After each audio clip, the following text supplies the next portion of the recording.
Good afternoon, folks. Reid Allaway here at Tourne-Sol Co-operative Farm in Quebec. Apologies for being a minute behind on our start time. Dan and I were chatting about other things and forgot to watch the clock for the last couple minutes. Welcome to our first in hopefully a series of webinars sharing some of the stuff that we've learned about green manures, cover crops, and how to spice up your rotations and get the most out of your green manures.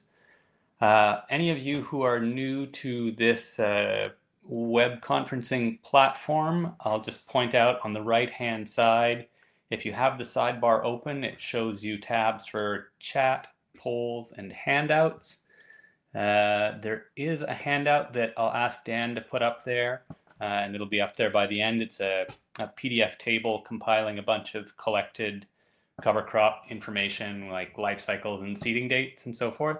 And I'm back, it seems, but looks like the platform kicked me out briefly. I hope that wasn't too much of a screw up for anyone else's end. I had been just describing on the sidebar on the right-hand side, and thank you, Zach, for letting me know that it was interrupted, but we're back, and glad to have you all with us. I saw a few familiar names among the attendees. Nice to see you all online. And what else did I want to say?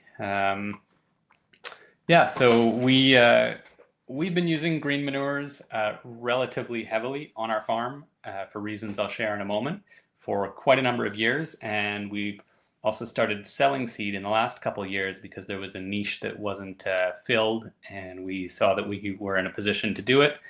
And it's been really interesting, but we've also been getting lots and lots of questions and requests for advice and guidance. And one of the ways that we thought we would try to meet that need is to produce some topical webinars to share what we've learned. Also in the chat sidebar that hopefully you can all see and find, as long as if you're seeing the comments that are up there, you can also type. Everyone, including I, will see your comments or questions. You're welcome to answer each other's questions if I haven't gotten to them. Also, I will try to, if I see a question that's pertinent to where we're at in the slideshow, I'll probably answer it right away. If it's something that is part of a larger discussion, I might wait until closer to the end to cover it.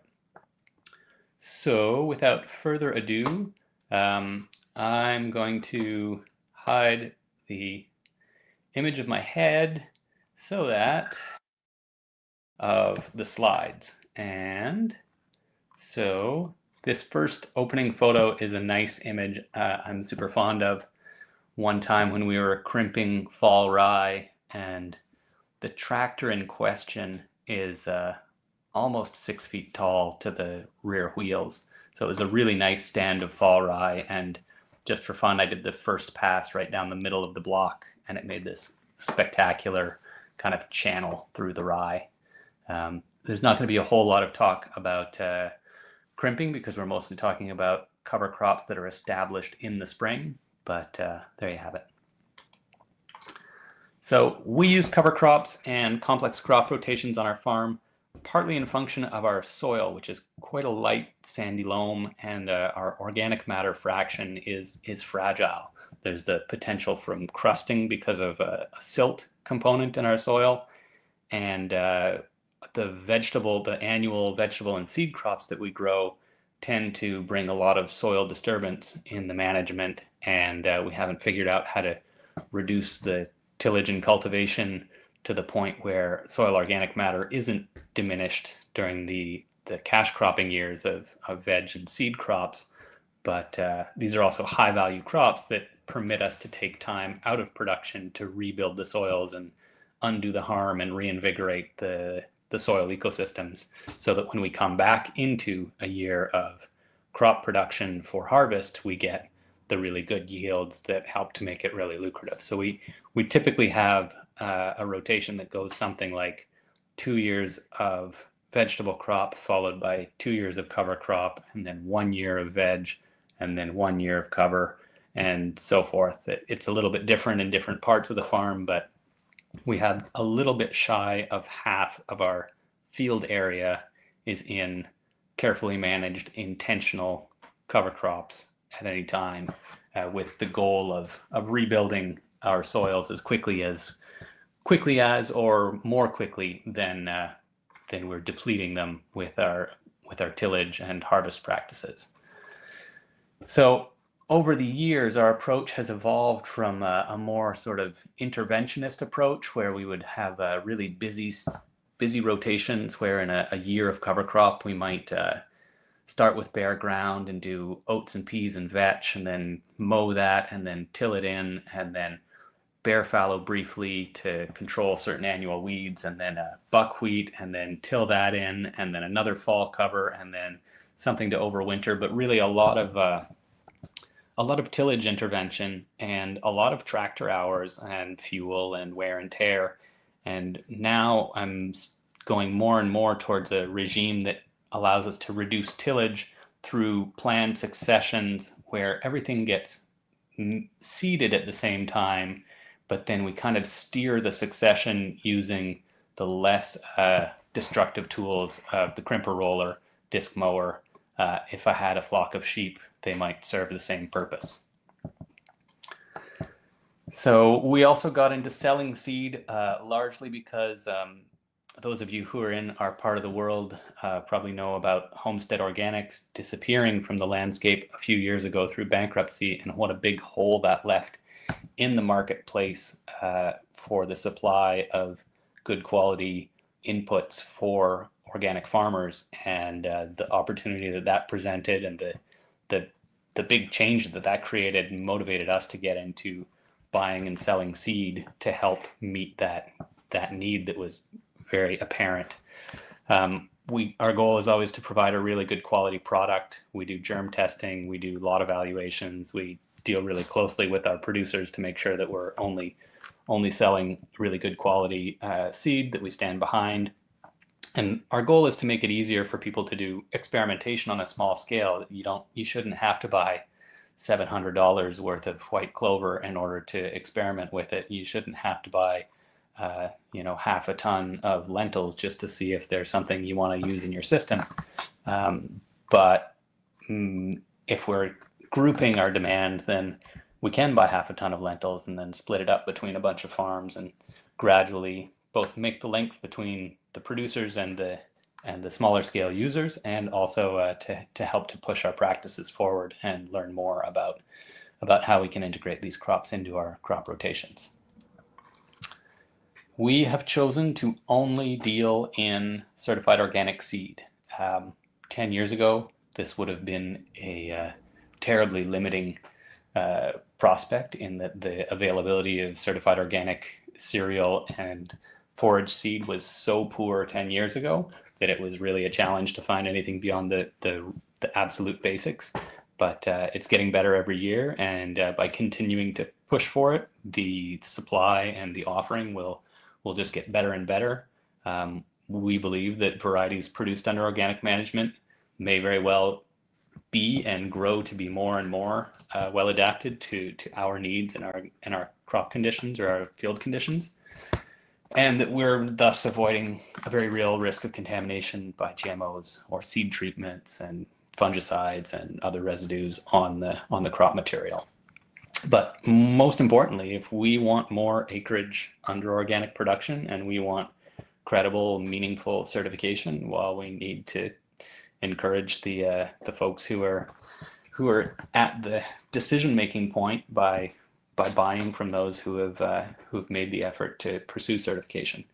I'm not sure if any of our attendees are in the US, but it's a bit of a different situation there. And I put the question mark over the USDA organic because currently it's actually causing me a headache in the equivalency between Canadian and American organic certification is not always 100% equivalent. And the Chilean nitrate, which is now accepted in the US, is causing me hassles on trying to bring in certified organic cover crop seed from the US. Some of it loses its certification as soon as it crosses the border on account of the use of Chilean nitrate, which is accepted under USDA NOP, but is not accepted under other organic regimes elsewhere in the world. So that's it's not that I entirely I haven't lost faith 100% in USDA organic, but right now I've got a bone to pick with it because it's causing me headaches. There's a question posted by Rosalie Forêt. Will this webinar be available after the presentation? I hope so. At least the slides I can make public for sure, and the audio we're going to try to record and rebroadcast or post on YouTube or something. And thanks for joining us, Rosalie. So why do we use cover crops? This is the absolute briefest version of this intro because I'm presuming that most people know this stuff. We're trying to improve soil structure, improve fertility, build soil organic matter, suppress weeds, keep the soil and the foliar and the root zone busy and full of life at all times, breaking pest and disease cycles, combating erosion. And just to come back to the soil organic matter question, it kicked me out again. We seem to be experiencing connection issues that hopefully will subside. I was talking about the importance of focusing on the root growth for soil organic matter. It seems to be provably true that the roots contribute far more than the foliar biomass. Even if you grow a sorghum Sudan grass plant that's 7 feet tall and you plow it all under, all of the aerial portions of the plant are decomposed and gone from the system within about 12 to 18 months, but the root tissues have the capacity to become stable component of the pools of organic matter that contribute to soil structure. So thinking about the roots as we're making choices, even though what we mostly see is the aerial component.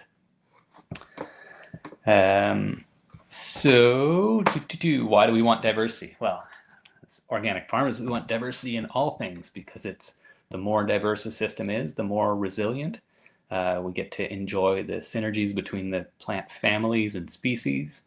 We add to the potential in terms of yield and productivity by adding more complexity, and this happens partly because we're really ably kind of populating or exploiting all of the different levels in the canopy and in the root zone.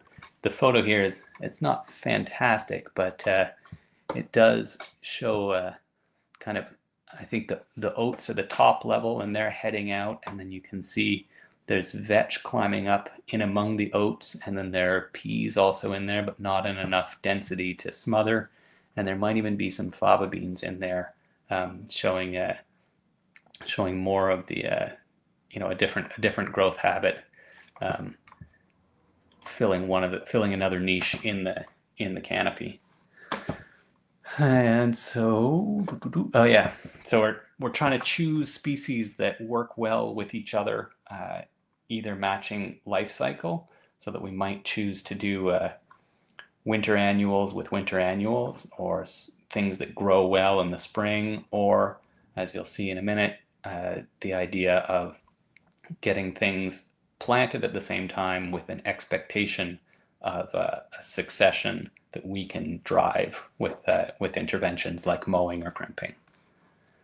So a spring mix tends to be characterized by choosing things that are large seeded and have a lot of energy stored in the seed, so that even in the relatively metabolically slow environment of a cool spring soil, they can still germinate and get their root down and then start growing vigorously in order to get ahead of the spring weeds. So those must be peas, and maybe it's just peas, and I'm going to say wheat in that picture on the bottom right.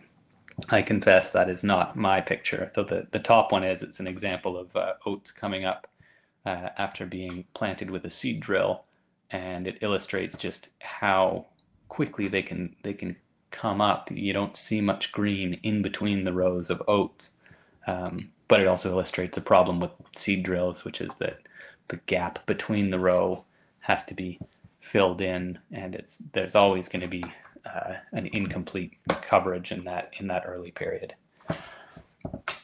So we're also, with these kind of first wave, big seeded, vigorous sprinter type crops, we can use them to provide cover for slower establishing second wave crops, which will follow after the intervention that we plan, and they'll provide the shelter so that those second wave crops can get established without having to compete with the really vigorous spring weeds.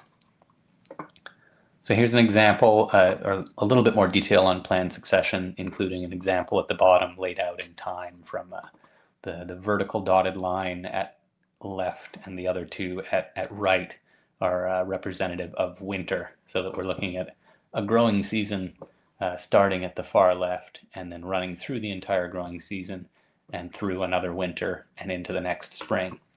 So we're planning for successions from the outset, like from our first, sometimes planning 2 or 4 or 6 or 12 months ahead, but obviously with the standard humility that we should be ready to change our plan because we're not actually in charge of all the variables. We want to use the big seeded first wave annuals or an overwintered rye as a nurse crop to establish second wave. And we want to include some diversity in all waves or elements of the sequence as insurance policy against pest, disease, weather, etc. And then we try to intervene with mowing, crimping, grazing, or other means in order to transition from first to second wave and potentially on to third.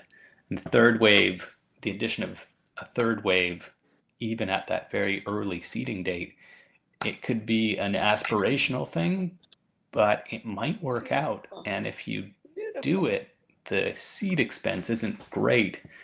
And if it means that you actually don't have any intervention for that block other than mowing for the space of 12 to 18 or 24 months, it's a huge cost savings that far out and productivity benefit that far outweighs the seed cost. So sometimes it's worth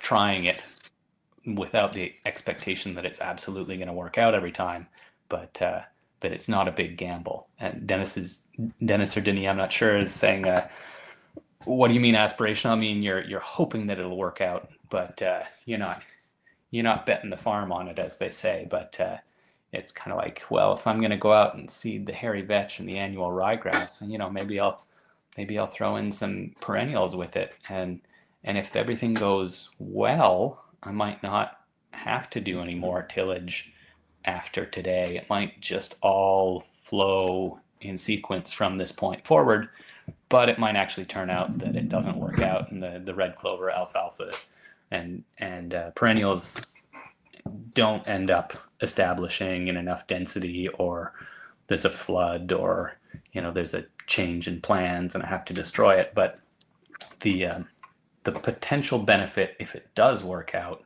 can be really important or really significant as compared to when balanced against a very modest seed cost per acre per hectare.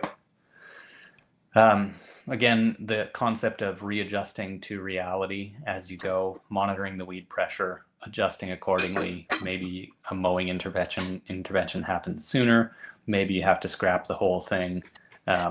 Everyone's got their own thresholds for and their own problem weed species. Don't let your green manure plan be rigid enough that it causes you problems in future weed control. And don't forget to walk your green manure patches and make sure that you're actually managing them for one of those. One of our goals is weed suppression and the reduction of the weed seed bank in the soil.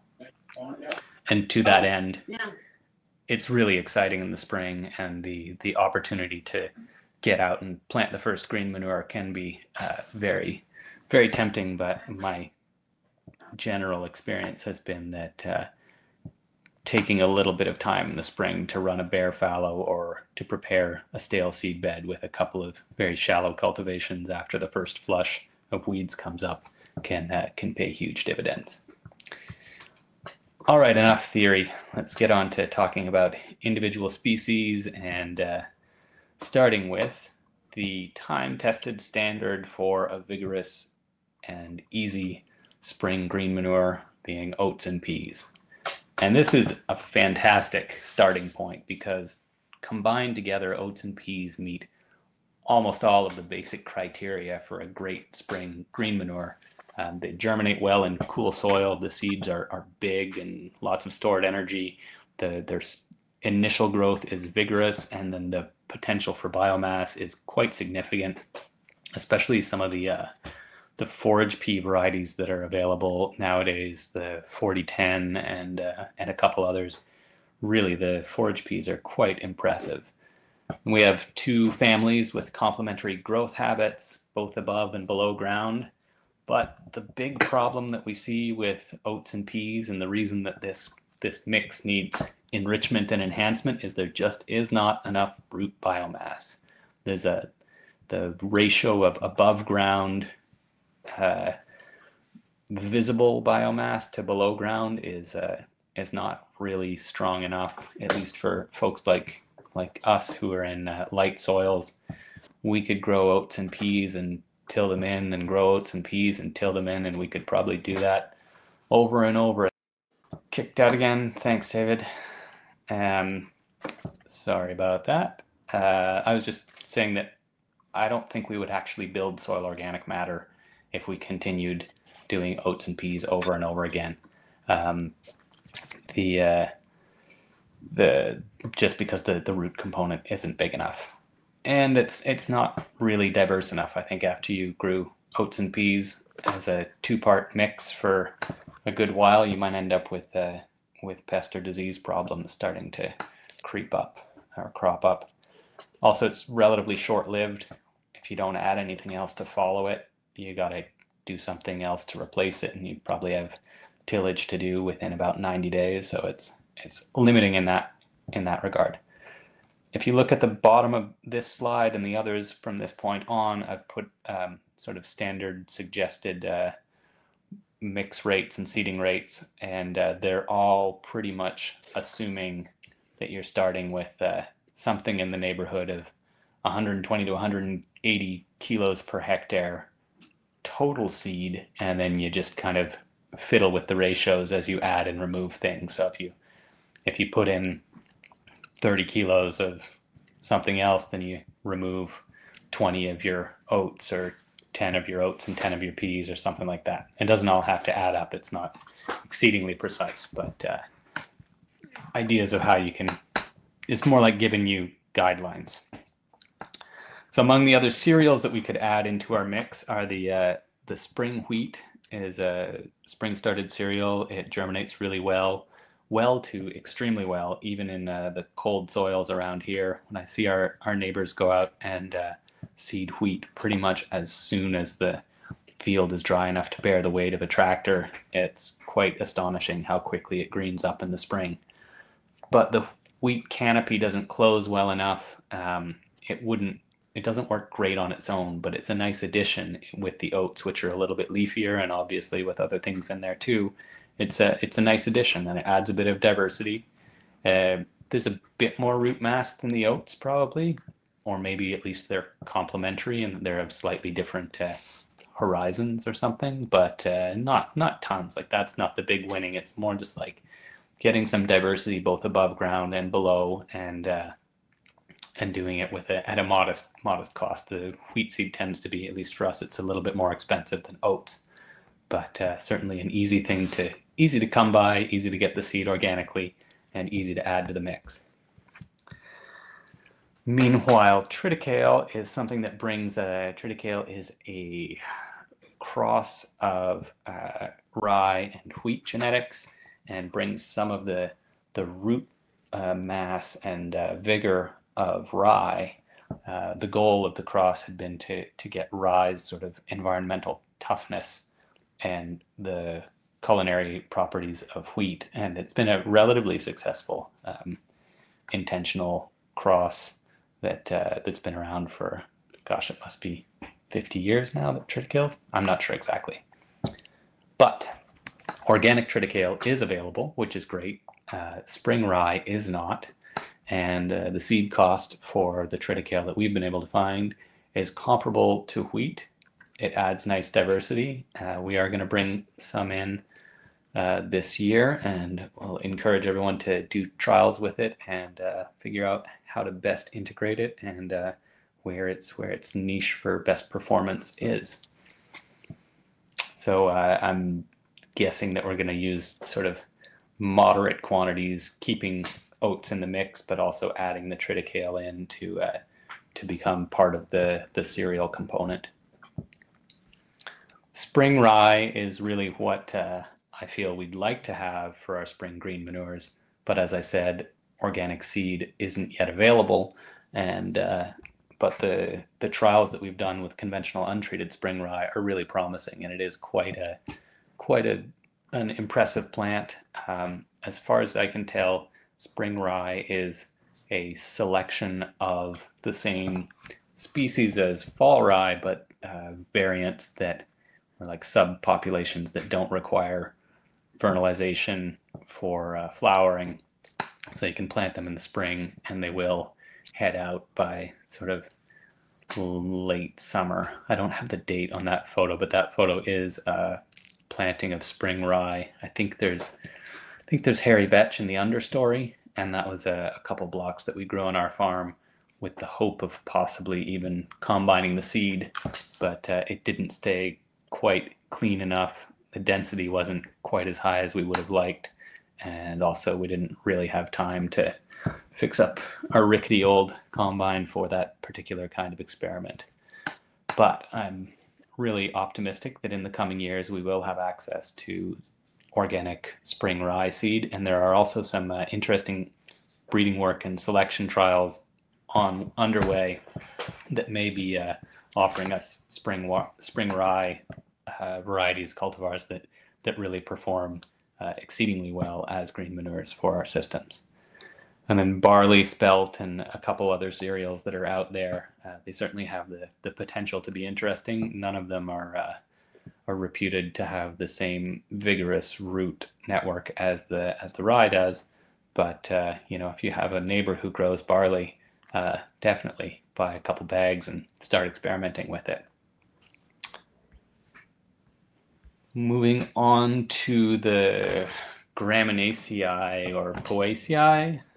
The only grass that I included here is Italian ryegrass, which is an annual ryegrass. And ryegrass is a challenging group of plants to get seed for because there's a huge amount of diversity. There are ryegrasses that behave as vigorous annuals. There are others that behave as almost like a biennial or a short-lived perennial. There are some that persist as extremely long-lived, slow-growing perennials, and so they're kind of all over the map. And even the taxonomic classification is a little bit unclear for some of at least for the annual ones. There's some debate as whether they're Lolium or if they're being reclassified as a fescue. So the big challenge is the last point where it says classification and growth habit is quite variable, but a lot of vendors don't seem to know or care very much. And so you can I feel like you could almost order annual ryegrass from 5 different people and plant them all out side by side and have 5 very different results.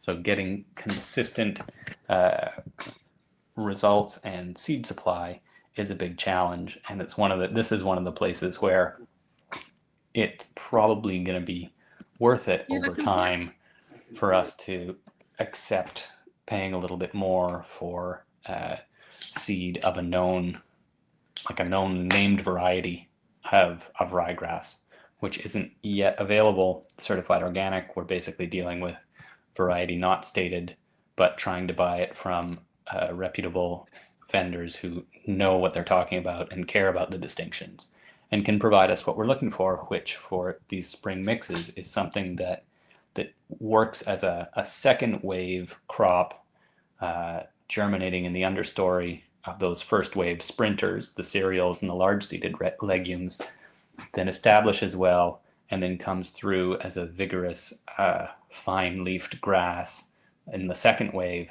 But the real reason everyone cares about ryegrass is not the above ground, it's the capacity to build a root network that is beyond compare. It really is the champion of fibrous root mat development, and it kind of outpaces all other species that we can integrate into our green manure rotations. Okay. I'm When we just don't listening to have this thing. multiple It's just on years right and we now. can't do a perennial It's pasture about mix, ryegrass is our green chance to really build green roots manure, in the like the dozens field. of tons per acre of Forget what roots. the other word is. So the potential of ryegrass, Well, that's really its it's great like strength, and that's why it's worth finding seed sources, growing and it's cover worth crop having on the it, and you and it's worth and then you making pull the it effort to in figure out how to the bed, integrate it. like to build up your soil. And there's a question coming from Zach about getting how we're seeding the second wave stuff, and it's typically, because all of the second wave crops are almost by definition small seeded, they are broadcast and not necessarily incorporated, or maybe they're incorporated with a quick pass of the tine weeder, but actually at the same time as you would be seeding oats and vetch, or oats and peas. I'm going to see if I can go back to the slide with the kind of flow chart. So here, the dotted line at the far left is the winter, and we're presuming that there's fall rye present, and then all of the other stuff, that the hairy vetch and annual ryegrass, which are our second wave crops, as well as red clover, alfalfa, and others, which might make up a third wave from the same sequence. It all just gets broadcast onto the ground surface into the standing fall rye. Now, if you didn't have the fall rye and you were starting from bare ground, you would start at the beginning of those arrow lines at the left, and you would start with a mix of first wave crops by being like the oats and peas and triticale and faba and common vetch if we could find it, and they would probably push the hairy vetch and annual ryegrass a bit further back, and then but those first wave ones would get drilled or incorporated, and then the second wave small seeded stuff broadcast onto the surface. But time wise they can all go together, but they can't necessarily go in the same seeder, just because the difference in seed size makes them not want to be not tank mix, but it's not appropriate to put your grass seed in the same hopper or seeding mechanism as you would put the cereals and large seeded. And Denis is commenting, he's just saying, we mix all seed together and make sure the large seeds are 2.5 centimeters deep, no more. The emergence of the first wave allows quite good emergence of the small seeds. So that he's saying that even if you do mix the seed together, you can actually put some of the small seed in at a certain depth, and they'll be able to germinate and make their way to the surface regardless, partly because there are fractures being opened by the germinating first wave. So ryegrass and grass seed is quite small. It's often very easy to go and broadcast afterwards. As I mentioned, if you're starting from scratch in the spring, you might drill your cereal and legume mix and then wait for a week or two and go back with a tine weeder or other blind cultivation tool to get some of the first flush of weeds, and at that same point do the addition, broadcasting onto the surface of the smaller seeded second wave or second and third wave. Denis also is mentioning the importance of running a cultipacker or a packer roller or some mechanism post seeding, both for the larger seeds to squeeze some of the air pockets out so that they get better seed to soil contact and germination, and sometimes also running a cultipacker over a broadcast small seed can really make a difference in germination. It's one of those fantastically simple tools that can make a huge difference in getting the most out of your seed. There's a question from David that says, if you're broadcasting rather than drilling the first wave seeds, oats and peas, for instance, then what rate per hectare would you suggest?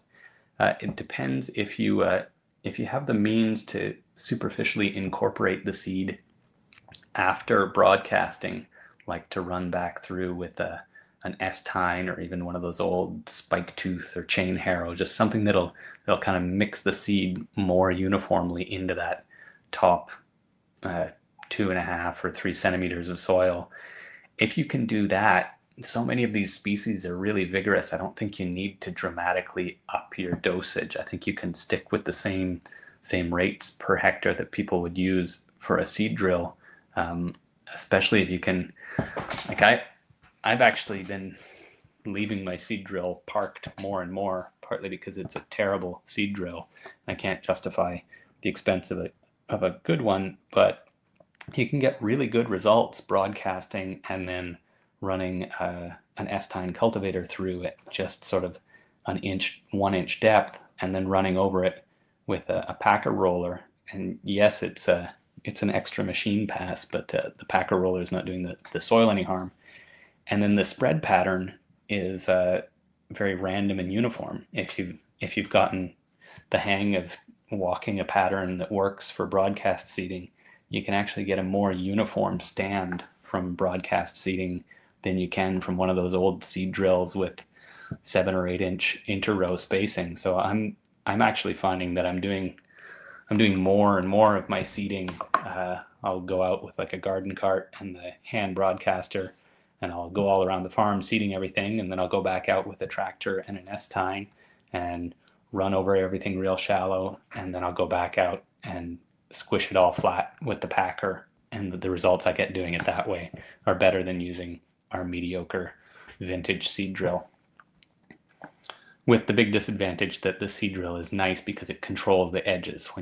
If you have a bed of lettuce beside you, you'll get less abuse from the lettuce weeding crew than if you were broadcasting and trying to get close to the lettuce. All right, back on the topic of the large seeded first wave crops that we can add into our spring mix. I've really enjoyed working with fava beans, which are also known as broad beans. So usually broad bean is like the really large, fat podded vegetable type, whereas fava is a smaller seeded, used more for, it's used in Middle Eastern cuisine. I have a friend who always buys a 25 kilo bag from me every year and eats them all. And they have real interesting potential. They're a very upright habit, and so they kind of fit nicely into the mix, occupying a space not used by other crops. And I find they're extremely happy in the oats, peas, a couple other cereals in that mix. The fava beans really just fit right in nicely. The seedlings are quite vigorous and have these big fleshy starts, and they'll tolerate a couple early frosts and germinate in really cool soils. In Quebec here, it's a crop that's grown in relatively northerly latitudes, but areas that have a sort of a sea sheltered environment. So around Lac Saint Jean and in the lower St. Lawrence, there are quite a number of people, and as a result, we can get organic seed that's locally produced. So yeah, the fava beans, it can be quite a large seed. Like if anyone who's grown the broad bean version of fava bean, the seeds are huge. They're almost scarlet runner bean size, and so seed for fava is classified in seeds per 100 grams, and they can range from a couple dozen seeds per 100 grams to 300 plus for tiny seeded variants from Finland that I've read about but never been able to acquire. Ours are in the ones that we get from Lac Saint Jean are I think they're in about 150, 170 seeds per 100 grams. So they're bigger than peas, but they'll still work in your mechanism for seeding, more or less flowing with oats, peas, and other cereals. But they are bigger, so you got to account for that in your seeding rate in terms of seed by geez, what am I trying to say? They're bigger, so you need to put more kilos per hectare in order to get the same kind of stand density. So take their size into account. Okay. Oh, there's a carriage return formatting error. Oh well. Last of the what I would call large seeded legumes, and I find hairy vetch is kind of that amazing in between size where it sort of behaves like a large seed in that it's got a fair bit of stored energy and it manages to take off relatively fast, but it's just small enough that you can broadcast it onto the surface, and the degree to which it has shown me great germination with zero incorporation has really impressed me. So this is a niche that I didn't figure it out for a number of years, and I had really mediocre success with the hairy vetch, trying to grow it as a winter annual, which is how I often talk about using hairy vetch, that you establish it in the fall, and then like ideally with rye, with cereal rye, especially in kind of borderline zones like where we are, where the vetch doesn't survive the winter very well, the rye can give it better cover. And then it's supposed to come back in the spring, and then you can crimp your rye, and then the hairy vetch will come up through it and flower. But our winter survival was always terrible, or it would look like it was going to make it, and then it would make it 5% survival, and I kind of gave up on it. And then someone encouraged me to try spring seeding it, and the photo on the right was one of the sort of eureka moment seedings where I went and tossed it onto the ground underneath overwintering rye, and I was looking at it and thinking, that seed is too big to work as a broadcast onto the surface with no incorporation, and it must have germinated at 95%. Like every single seed just sucked up a little bit of moisture and pivoted its root around and poked into the ground, and they were all off, and it was spectacular. And so I realized that in our part of the world, this is how I have to use the hairy vetch, and using it in this niche as a spring seeded, either under annuals that have just gone in, like the mixes that we're talking about, dominated by oats and peas and fava and that kind of thing. The hairy vetch works for us as a second wave cover crop, and it can germinate even just left on the surface in the spring weather that we have here, and it is so well suited to that niche. And then it just kind of hangs out in the understory waiting for its opportunity, and when you mow off or crimp that overstory, the vetch does some very impressive smothering of more or less everything else. And so it means that from that same, say it's end of April to through mid-May, it's that first spring seeding window at our latitude, and you manage to get in your first wave crop and your vetch and maybe some ryegrass into that, all in that same 2-day window when you actually have the time and weather to do it, and that block or that area now has a super productive cover crop that's going to continue growing right through the entire summer, and all you're going to have to do is mow it once. It's pretty productive as compared to having to intervene with destruction and incorporation and reseeding. So I'm a really strong believer in this as part of the toolkit for reducing our time and energetic inputs while getting more out of our cover crop rotation. So I should probably stop blathering about that. So yeah, it's a fantastic way to extend one seeding date to provide cover and productivity over literally full months of additional coverage. Lentils, I think these are they're also on that border. They're about the same size seed. Are they large? Are they small? They should have a significant chunk of stored energy that allows them to take off as vigorous seedlings. but they're also small enough that provided there's a bit of moisture at the time when you broadcast them, they shouldn't really require any incorporation. So we should be able to do spring broadcasting of lentils in much the same way as we've done with the hairy vetch. I'm not sure if they will. I think they will be less vigorous, and their niche is reported to be more of a cool weather niche in the spring and then into the summer. But they're heat and drought tolerant, but apparently it'll slow them down, and they just go kind of into stasis when it gets really hot. But they don't die off the way some other things will. And we've been getting really hot summers here.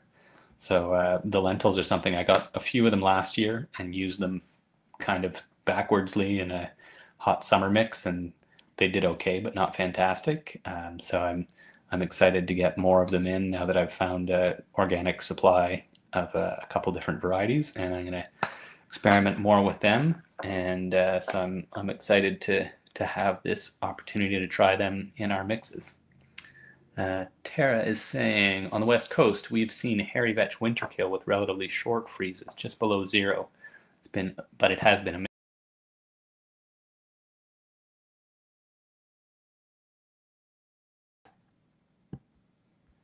God, this is terrible. Okay, all right, boy, this is charming. We did another webinar this morning and had none of these problems. So my apologies for the irregularities and interruptions. It just shut my mic off again. Oh, come on. I must have two instances running and one of them is interfering with the other. This is really infuriating. Hold on.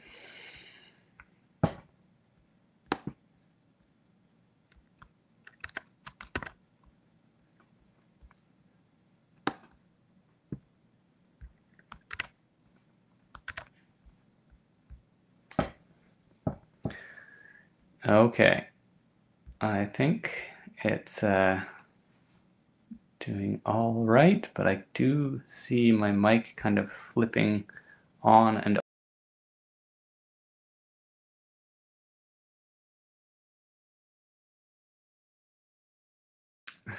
Thank you, Denis. He's reminding me that this is helping to build patience and potentially character. I thought that was my children's job, but I'm hoping that you hear me. And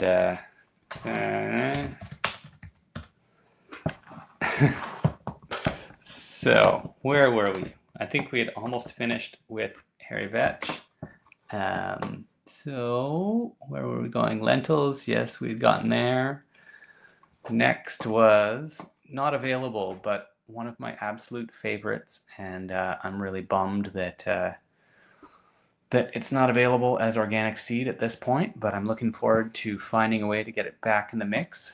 So this is common vetch, which is hilariously the less common of the vetches. It's not the same as garden vetch, which is Vesjargeau in French, and I can't remember its Latin name, but common vetch is a more upright summer annual vetch. It always dies in winter.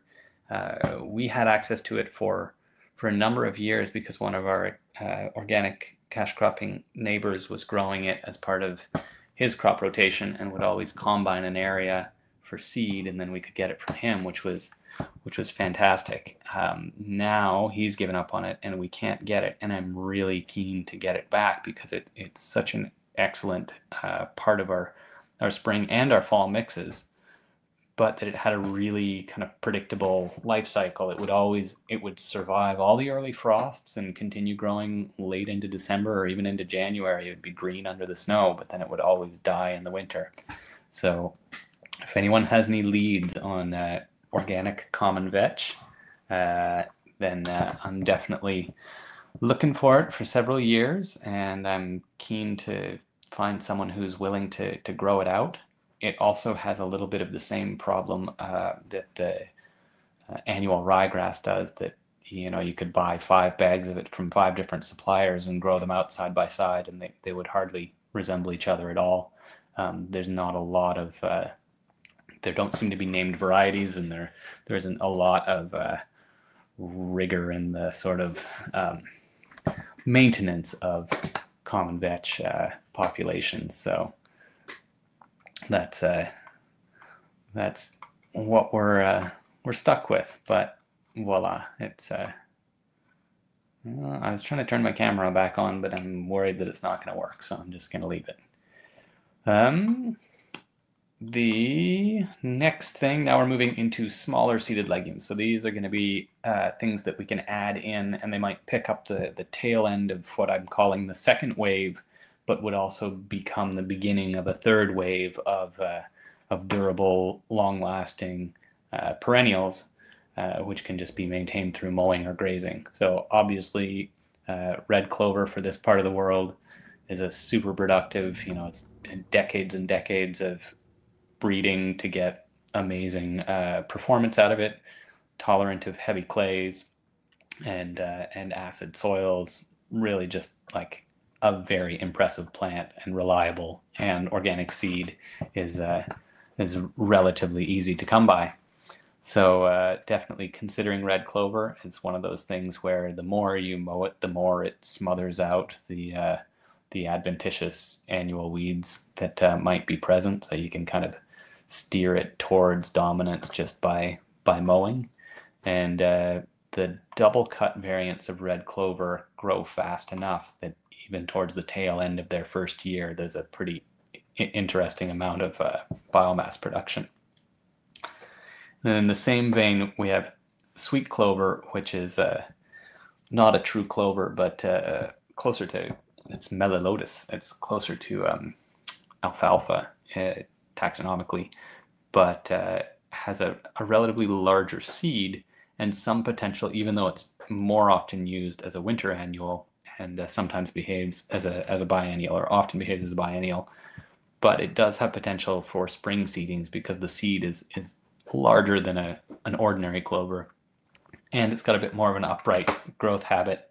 It has the potential to grow really tall. This morning when we did this, Martin Walden was saying that in Gaspésie he had managed to grow sweet clover up to 8 feet tall, and in my experience it's kind of plastic. It follows what's growing around it. So if it's growing in a tall stand of fall rye, it can shoot up quite high. But if it's not got light competition around it, it's not gonna bother going to 7 feet tall if it doesn't need to.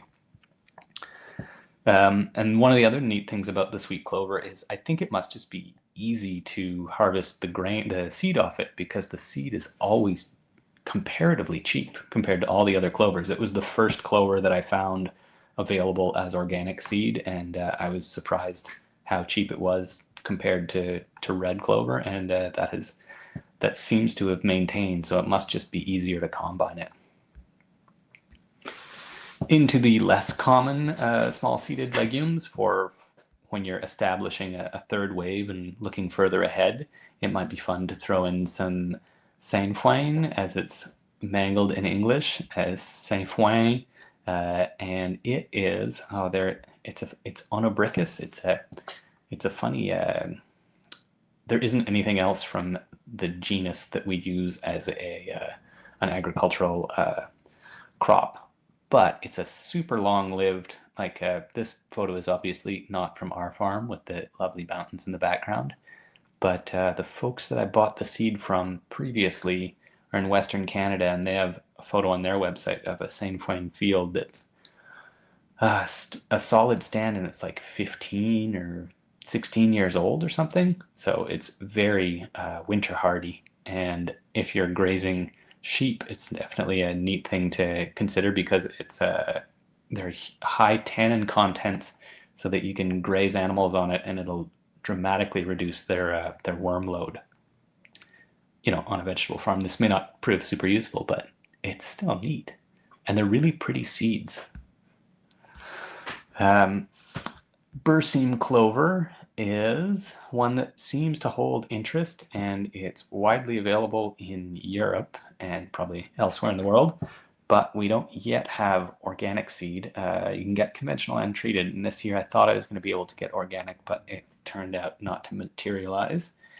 But it's an annual clover, which is kind of odd, and the trials that have been run at the CITAB Plus in their research trials comparing green manures, the Berseem clover really does look to have good potential for first year growth as part of either a first year in pastures or as part of the kinds of mixes that we're talking about today, where it can get a foothold underneath the cereal and large seeded legumes and then provide good second wave coverage.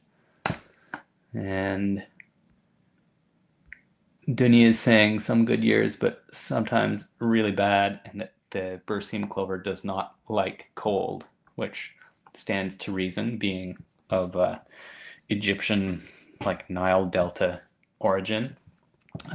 I do remember reading that although it tolerates broadcast seeding, you can't frost seed it because it just doesn't like that. It doesn't like the day-night temps at that time of the year, so you have to wait until the spring weather is a little bit more palatable to the Berseem clover, but then you can broadcast it. It's kind of at that larger end of the small seeds, but still works well broadcast.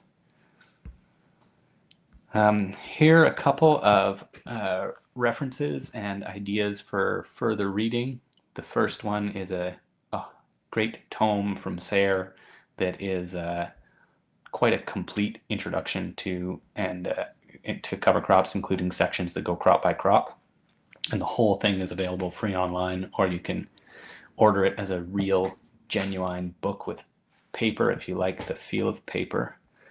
Then there are a couple cover crop selection tools, one from the States and one from Canada. Both of them are kind of interesting, but not really adequately complex. It's really hard to build a cover crop selection tool that's useful for vegetable gardening, vegetable farming situation. We have kind of too many variables. And then there are a couple more links to things hosted at Sayre, and Johnny's actually has a bunch of good material that's really geared towards the kind of information that we as vegetable growers would like. And the photo on this page is Mel driving. There's a tractor behind that fall rye, but it's pretty well hidden. She's crimping it and working down the last of that block. It went really well this year. And comment from Denise saying consider adding some orchard grass to the aspirational mix for year two. And definitely, like as soon as you get into the perennial components of a pasture mix, I strongly recommend going and visiting with a dairy or livestock farmer neighbor and getting his or her insights into the complex and wonderful world of perennial forages. It is fascinating.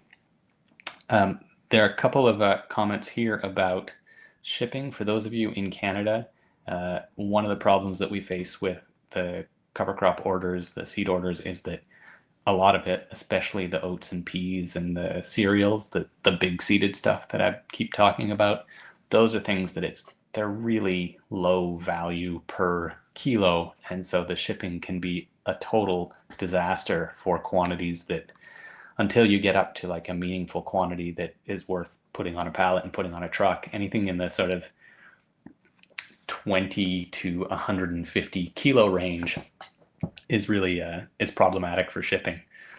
So we've tried to find host farms that can receive a bigger order and basically group a bunch of farms in their region. If you're interested in doing that, or if you know someone who could help to provide that service, contact us or ask them to contact, or try to talk to other farmers in your region. It can make a big difference. But a lot of the second wave and third wave crops that I was suggesting today, those are the kinds of things where you might only need 3 or 5 kilos, and it's not a big deal to get a box full of 5 kilo bags sent by the mail, that can be feasible.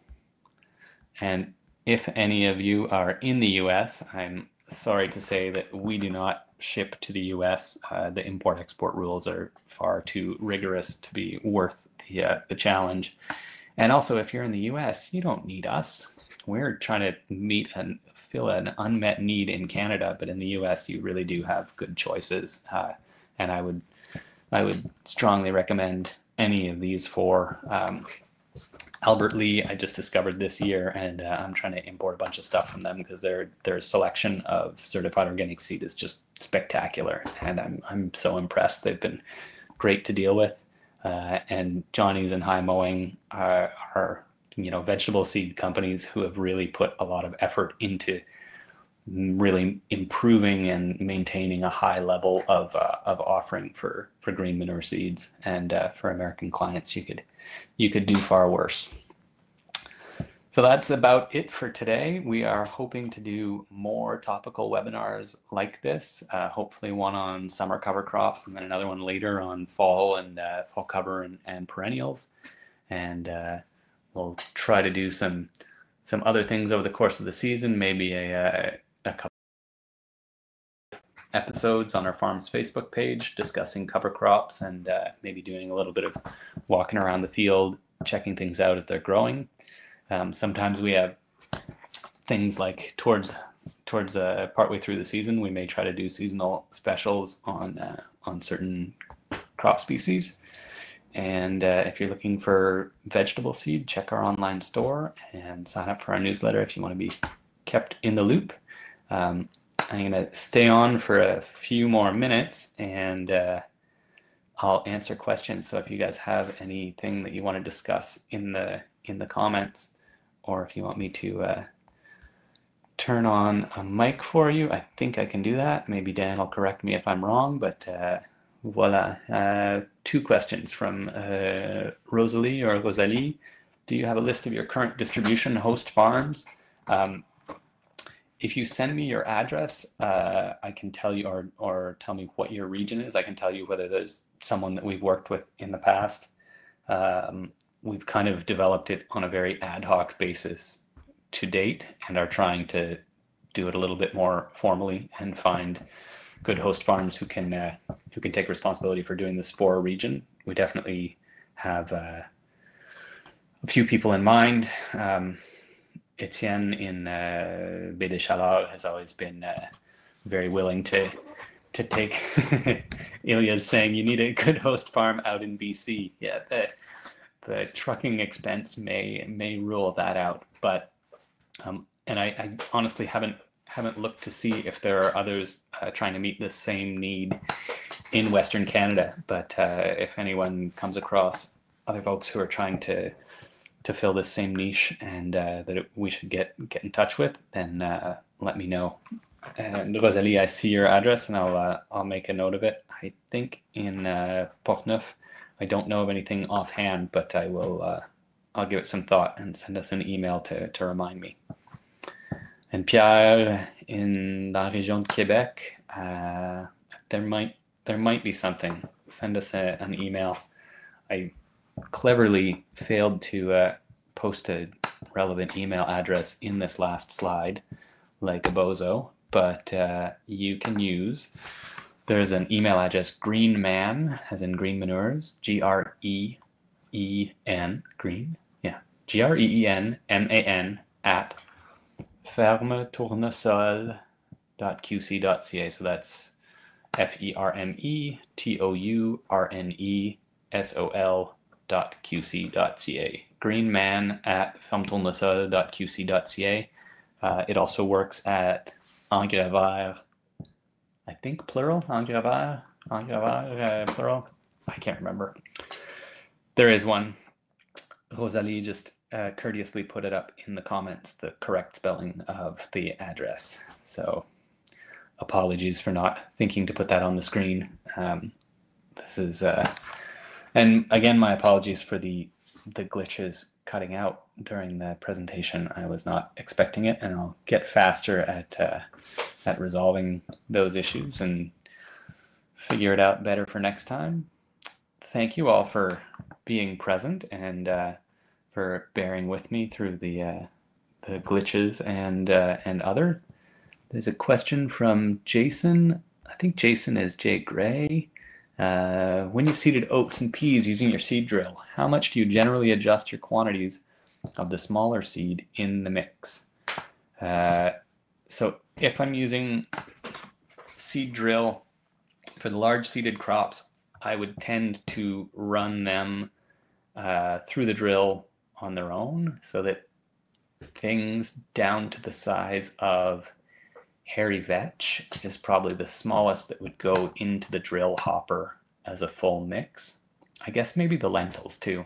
And maybe lentils is a better gauge for people to have an idea of what the seed size is. It's sort of like half the size of a forage pea or a soup pea. So everything down to that size can go into the main hopper of the seed drill, and then smaller stuff I would go out and broadcast it onto the soil surface afterward. We just have one of those Earthway, over the shoulder spinner type spreaders, and it's been a fantastic investment. It's probably seeded, I don't know, dozens of acres. Our farm's too small for me to be able to claim hundreds, but we've definitely gotten a lot of use out of that old Earthway spinner spreader, and it tends to work pretty well. Like especially if you can run some kind of packer roller that either before or after broadcasting the small seed, it doesn't seem to make that much difference. I think it often just boils down to whether or not the rain falls on the day that you wish it would.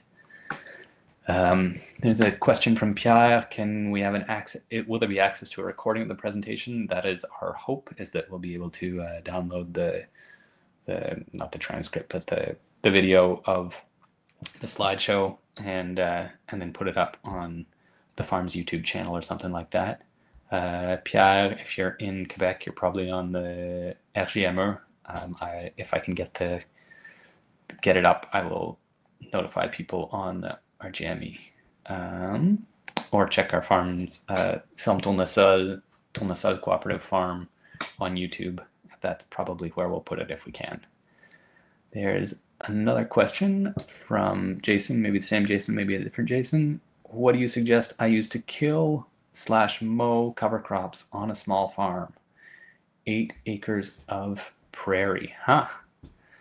Okay, if it's in perennial hay or pasture mix, I'm of the opinion that that's what moldboard plows are for, and they just seem to work better than anything else I've tried. They're actually less fuel intensive than using an oblique disc or a disc harrow, because you're going to have to do the disking 5 times, whereas you can just do the plowing once. We typically, when our rotation allows us a 2-year break between vegetable crops, I will try to transition into a perennial mix towards the end of the first year and then let it grow through the second year. And then termination of that perennial mix typically is done with a moldboard plow, because it really is just more efficient and more consistent and reliable than anything else. And by adjusting the plow relatively shallowly, we're keeping all of that activity in the A layer, and I think once every 6 years is probably not an overly destructive amount of plowing. If that's not an option, it's also one of those things that, like, you'll have less trouble finding a neighbor who will plow a field for you than finding a neighbor who will do almost anything else, because there's always, virtually every plow or every farm has a plow sitting in a shed somewhere. So that's my recommendation. There are other ways of doing it, and on a smaller scale, you could probably smother with tarps as effectively with less harm to the soil. But do make sure that you give yourself a window of opportunity to evaluate. Make sure that the perennials really are dead before you try to transition into annual production, because perennials are remarkably tough. They they just want to keep on going, and they have massive root reserves. So it may take longer than you think. The only consistent, reliable way to do it fast that I've found is plowing with a moldboard plow. There's another question here. Is a rule of three. Oh yeah, it was an idea on mixtures that if you have a target seeding rate for a given piece of ground, say you want about 130, say you want 150 kilos per hectare of seed. If you're mixing different threes or different fractions, you want to aim for sort of 130% of the pure stand rate in order to get good to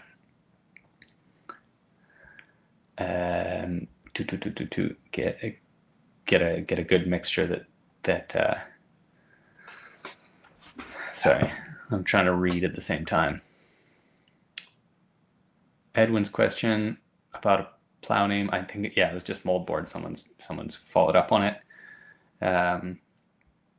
Yeah, and then asking about nectar and appealing to the insects and pollinators.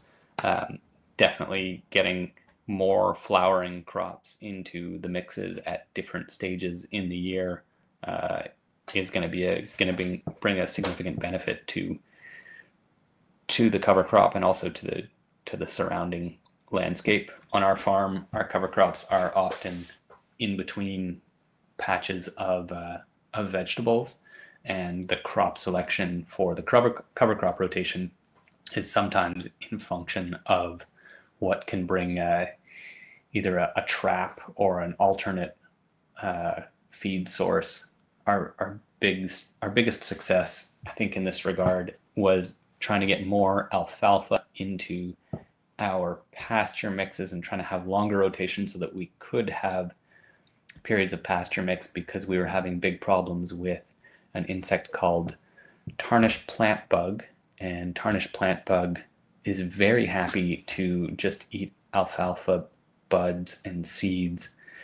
But if your neighbor cuts all of his or her hay and removes all of the alfalfa that they had been feeding on, then they go looking for other things, alternate hosts, and they find their way to our farm, and we're doing a lot of harm to particularly eggplant, but a couple other things. Tarnished plant bug arriving when the eggplants are in flower, they can cause just wholesale, they can cause the entire plantation to abort one generation of flowers, and there's no fruit for a whole period of 3 weeks when you would have had fruit from the bulk of the plant. So that was a phenomenon that we were seeing. We could see spikes in tarnished plant bug and the associated damage, and then we realized eventually that it had to do with their food and nectar sources, and that we needed to be providing them something other than our vegetable crops at this period where the neighboring hayfields were coming off for our first cut. So it was one of the things that encouraged us to try to integrate some longer rotations so that we could grow alfalfa on our farm, partly for the tarnished plant bug, because they were going to be there one way or another, and we could either feed them alfalfa, which is a great thing to have in the rotation anyway, or if we didn't feed them alfalfa, they were going to find something else to eat and do more harm to our cash crops. So that was a similar kind of consideration, but it's often one of those things that takes a while to figure out all the pieces and understand the interactions before you can get to the bottom of it.